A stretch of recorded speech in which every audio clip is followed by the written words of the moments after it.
Hai, halo, assalamualaikum. Selamat datang di channel aku. Nah, kali ini aku mau ceritain sebuah cerita yang menarik dari sebuah pernikahan yang sudah berjalan sekitar 30 tahun dan mereka harus berpisah atau bercerai karena ternyata mereka adalah saudara kandung. Ceder, ceder. Ya benar, mereka adalah saudara satu ayah. Jadi sang ayah dari mempelai ini, dia berprofesi sebagai seorang supir truk yang kerjanya tuh mengantarkan barang dari satu daerah ke daerah lain. Dan kemungkinan si ayah ini ada main tuh sama cewek lain di daerah yang lain dan sampai menghasilkan anak dan tanpa pengetahuan dari istri yang ada di rumah. Si bapak tidak setia meniteh.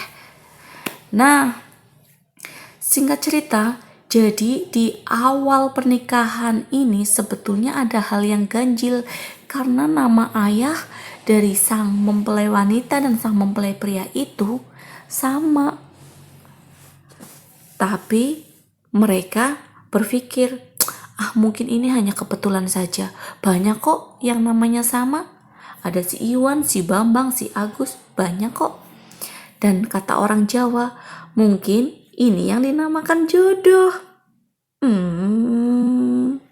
Hingga akhirnya mereka melupakan hal ganjil itu dan tetap menjalankan pernikahan yang sekian tahun lamanya, sekian puluh tahun lamanya, hingga mereka menghasilkan anak-anak yang lucu dan bahkan mereka sudah memiliki cucu. Hingga suatu hari hal ini terungkap karena ada salah satu kerabat dari sang suami yang meninggal dunia, hingga keluarga besar dari sang istri datang untuk berkunjung ke rumah sang suami. Nah, begitu sampai di sana, sang suami ini dengan antusias dia menunjukkan foto ayahnya karena dia hanya punya satu-satunya ini foto ayahnya ini. Mama, lihat nih, ini foto bapak aku loh. Lalu yang terkejut siapa coba? Yang terkejut adalah ibu mertuanya. Sang ibu mertua kaget bukan kepalang karena ternyata ayah dari menantunya adalah suaminya.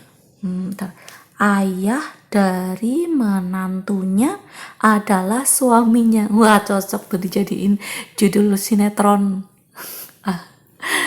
Nah, sang ibu mertua ini dia histeris, dia menangis, dia tersedih karena merasa hatinya sudah tersakiti, dibohongi oleh suami yang sudah lama meninggal.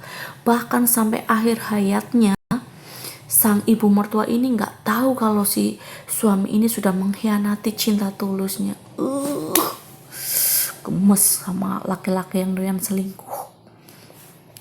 Nah, tapi ada yang lebih sedih lagi dari sang ibu mertua yang mengetahui kalau suaminya ternyata selingkuh, yaitu sepasang suami istri ini. Jadi mereka kan tahu kalau ternyata mereka itu adalah saudara. Terus bagaimana? Mau berpisah? Sudah terlanjur sayang, sudah tua, sudah memiliki anak, sudah memiliki cucu. Dan selama ini dia hidup, ya menghabiskan hidup dan masa tua bersama-sama. Tapi mereka akhirnya memutuskan memang harus berpisah. Mereka memutuskan untuk bercerai. Menyedihkan. Jadi mereka berpisah bukan karena tak lagi mencintai, bukan karena kesalahan mereka, tapi terjadi karena kesalahan orang lain. Terjadi karena kesalahan ayahnya yang tidak setia menjaga cintanya, hingga akhirnya membuat anak-anaknya ini menderita. Jadi, ayo tetap sayangi suami, tetap sayangi istri, sayangi pasangan kita, selagi memang kita diberi kesempatan untuk saling menyayangi dan diberikan izin oleh Allah untuk mencintai dalam sebuah ikatan pernikahan yang suci. Tetap setia, tetap jaga diri, dan tetap bahagia bersama keluarga. Oke, sekian dari saya untuk cerita kali ini. Sampai jumpa untuk cerita-cerita yang lebih menarik selanjutnya. Oke, subscribe ya. Sampai jumpa. Assalamualaikum.